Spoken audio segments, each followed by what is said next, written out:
Hi friends, welcome to SudhaSri kitchen. இப்போ நீங்கள் பார்த்துட்ருக்கிறது வெங்காய பக்கோடா. பேக்கரிலாம் கிடைக்கிற மாதிரி அதே மாதிரி டேஸ்ட்டில் நம்ம வீட்டையும் நம்ம இன்றைக்கி செய்ய போகிறோம். ரொம்ப ஈஸியாக டேஸ்டியாக அட்டகாசமாக இருக்கும். இந்த வெங்காய பக்கோடாவை நம்ம சாம்பார் சாதத்துக்கு, ரசம் சாதத்துக்கு தொட்டு சாப்பிட்டாலும் சூப்பராக இருக்கும். டீ டைம் ஸ்நாக்ஸ்லாம் யூஸ் பண்ணலாம். வெங்காய பக்கோடா செய்கிறதுக்கு இந்த மாதிரி சின்ன சின்ன வெங்காயமாக எடுத்திருக்கேன். தோலெல்லாம் உரித்து இப்படி பாதியாக கட் பண்ணி வச்சுருக்கேன்.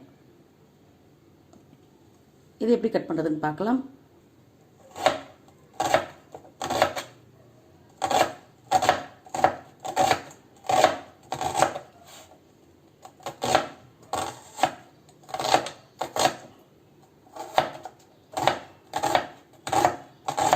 இந்த மாதிரி சின்ன சின்னதாக அப்படி நீல வாக்கில் இப்படி கட் பண்ணுவோம்.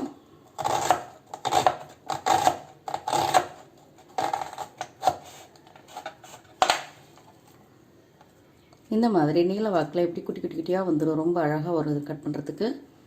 இந்த மாதிரி எல்லாத்தையும் ரெடி பண்ணி எடுத்துகிட்டு வந்துடுவோம். நீல வாக்கில் கட் பண்ண இந்த வெங்காயங்கள் எல்லாத்தையும் நம்ம ஒரு பவுலில் மாற்றிக்கலாம்.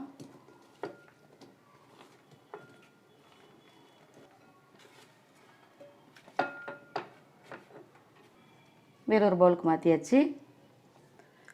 இப்போ இந்த வெங்காயத்தோட சீரகம் ஒரு அரை ஸ்பூன், சோம்பு அரை ஸ்பூனு, பச்சை மிளகாய் 2 குட்டி குட்டியாக கட் பண்ணி வச்சுருக்கேன், தனி மிளகாய் பொடி 1.5 ஸ்பூன் சேர்த்துக்கலாம், பெருங்காயம் ஒரு 1/4 ஸ்பூனு, தேவையான அளவுக்கு உப்பு எல்லாம் சேர்த்துட்டு நல்லா கலந்து விட்டுறணும். இது கலந்து விட்டுட்டு இருக்கும்போதே நம்ம கட் பண்ண வெங்காயம் எல்லாம் தனியாக வந்துடும். அப்படியே நம்ம இதில் தண்ணி எதுவும் சேர்க்க தேவையில்லை. இப்போ இந்த வெங்காயத்துலேருந்து வர தண்ணியே நமக்கு இதில் போதும். நல்லா கலந்து விட்டாச்சு. இப்போ இந்த வெங்காய கலவையோடு நான் ஒரு 1/4 கப்புக்கு கடலை மாவு சேர்த்துக்கலாம். இது கிட்டத்தட்ட 6 ஸ்பூன் இருக்கும். கடலை மாவு எவ்வளோ எடுக்கிறோமோ அதில் பாதி அளவுக்கு அரிசி மாவு, 3 பல் பூண்டு தட்டி வச்சுருக்கேன், அதையும் சேர்த்துக்கலாம். 3 ஸ்பூன் ஆயில் சேர்த்துக்கலாம். இது காய்ச்சாத ஆயில் தான் இது. இது எல்லாத்தையும் சேர்த்து நல்லா கலந்து விட்டுருவோம். வெங்காய பக்கோடா நம்ம வீட்லேயே ரொம்ப ஈஸியாக சட்டுன்னு நினச்ச நேரத்துலையே செஞ்சிடலாம். இப்போ கலந்து வச்சதை நம்ம எப்படி பொரிக்கிறதுன்னு பார்க்கலாம். எண்ணெய் காஞ்சிச்சான்னு செக் பண்ணிக்கலாம். எண்ணெய் நல்லா காஞ்சிருக்கு. நம்ம கலந்து வச்சுருக்கிற இந்த வெங்காய பக்கோடாவை இப்படி உதிரியாக இப்படி போட்டுக்கணும்.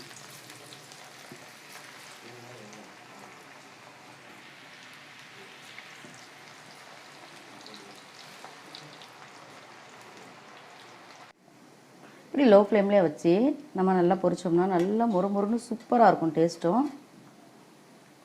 லைட்டாக கலந்து விட்டுக்கலாம். இது எங்கள் ஊரில் தூள் பஜ்ஜின்னு சொல்லுவாங்க. ரொம்ப சூப்பராக இருக்கும்.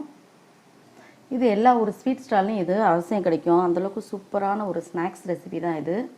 இப்போ இந்த மாதிரி கலர் மாதிரி எடுக்கிற மாதிரி ஸ்டேஜ் வரும்போது நம்ம கருவேப்பிலையை கொஞ்சம் போட்டுட்டு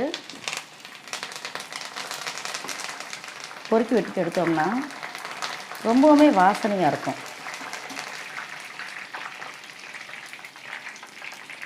அப்படியே நம்ம எடுத்துகிட வேண்டியது தான். நீங்களும் ட்ரை பண்ணி பாருங்கள். ரொம்ப டேஸ்டியான இந்த வெங்காய பக்கோடா செஞ்சுட்டு எப்படி இருக்குதுன்னு கமெண்ட் பண்ணுங்கள்.